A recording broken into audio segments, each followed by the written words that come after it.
అందరికీ మరణాత. ప్రభు అయిన యేసుక్రీస్తు వారి ప్రశస్తమైన నామములో మీ అందరికీ మా శుభములు తెలియచేయుచున్నాము. జీవాహారము అనే ఈ ఆధ్యాత్మిక కార్యక్రమానికి ప్రేమతో మిమ్మల్ని ఆహ్వానించుచున్నాము. బైబిల్ గ్రంథము నుంచి వాక్యాన్ని మనం ధ్యానించుకుందాము. అపోస్తులుడైన పౌలు ఎఫెసీయులకు రాసిన పత్రిక 5వ అధ్యాయం 2వ వచనము. క్రీస్తు మిమ్మును ప్రేమించి పరిమళ వాసనగా ఉండుటకు మన కొరకు తన్ను తాను దేవునికి అర్పణముగాను బలిగాను అప్పగించుకొనెను. అలాగుననే మీరును ప్రేమ కలిగి నడుచుకొనుడి. తండ్రి అయిన దేవుడు మానవులని ఎంతగానో ప్రేమించి ఉన్నాడు. ఆది కాండంలో మనము చూచినప్పుడు మన స్వరూపమందు మానవులని సృష్టిద్దామని ఈ మానవునికి దేవుని స్వరూపమును ఆయన దయచేసి ఉన్నాడు. కీర్తన గ్రంథము 8వ అధ్యాయంలో మనము చూచినప్పుడు మనిషిని జ్ఞాపకము చేసుకోవడానికి మనిషి ఏపాటి వాడు అని వాక్యంలో మనము చదువుకుంటాం. ఈ మట్టి మనిషిని దేవుడు జ్ఞాపకము చేసుకొని పాపము వలన వచ్చు జీతము మరణము కాబట్టి దాన్ని తొలగించడానికి యేసుక్రీస్తు ప్రభువును రక్షకుడిని విమోచకుడిని మరి మన నిమిత్తమై ఈ లోకానికి పంపించడం మనము చూస్తాం. తన్ను తాను బలిగా అర్పణగా సమర్పించుకోవడము మనము చూస్తాం. ఇక్కడ వాక్యములో దేవాతి దేవుడు ప్రేమ స్వరూపి అని మొదటి యోహాను పత్రికలో మనము చూస్తాం. ఆయన మనని ఎంతగానో ప్రేమించి ఉన్నాడు కాబట్టి మానవులు ఆయనను ఎంతగా హింసించినప్పటికీ బాధ పెట్టినప్పటికీ తండ్రి వీరేమి చేయుచున్నారో వీరు ఎరుగరని క్షమించుమని విజ్ఞాపన ప్రార్థన చేస్తున్నారు. మానవులైతే తిరుగుబాటు చేసిన వారుగా ఉన్నారు. అయినప్పటికీ దేవుడు వారి నిమిత్తమై విజ్ఞాపన ప్రార్థన చేస్తున్నాడు. ఆ కలువరి సిలువ నుంచి తండ్రి అయిన దేవుణ్ణి వేడుకుంటున్నాడు.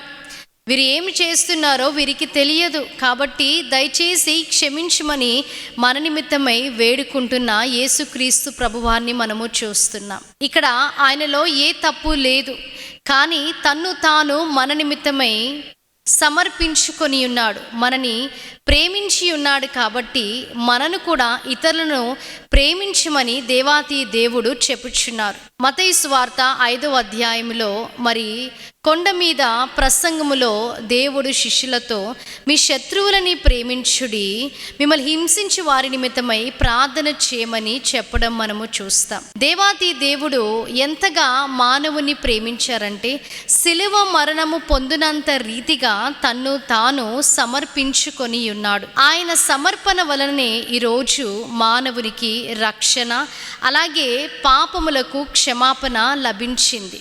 యేసుక్రీస్తు ప్రభువారు మానవుని ఎలాగైతే ప్రేమించి ఉన్నారో మానవులకి కూడా ఇతరులను ప్రేమించమని ఆయన బోధించి ఉన్నారు. మనము ఎప్పుడైతే ఇతరులని ప్రేమిస్తామో ఆయన ప్రేమ మన యందు సంపూర్ణమగుతుందని వాక్యము సెలవిస్తుంది. యేసుక్రీస్తు ప్రభువలే మనము కూడా ఇతరులను ప్రేమిద్దాము, ఇతరులకి ఆయన ప్రేమ సువార్తని చాటి చెప్పుదాము. ఇటు వాక్యాన్ని దేవుడు దీవించి ఆశీర్వదించునుగాక. ఆమేన్. అత్యున్నత సింహాసనముపై ఆసీనుడవై ఉన్న మా దేవా, ప్రేమామయుడా, కరుణా సంపన్నుడా, కృపగలిగిన మా యేసుక్రీస్తు ప్రభువా మీకు స్తుతులు.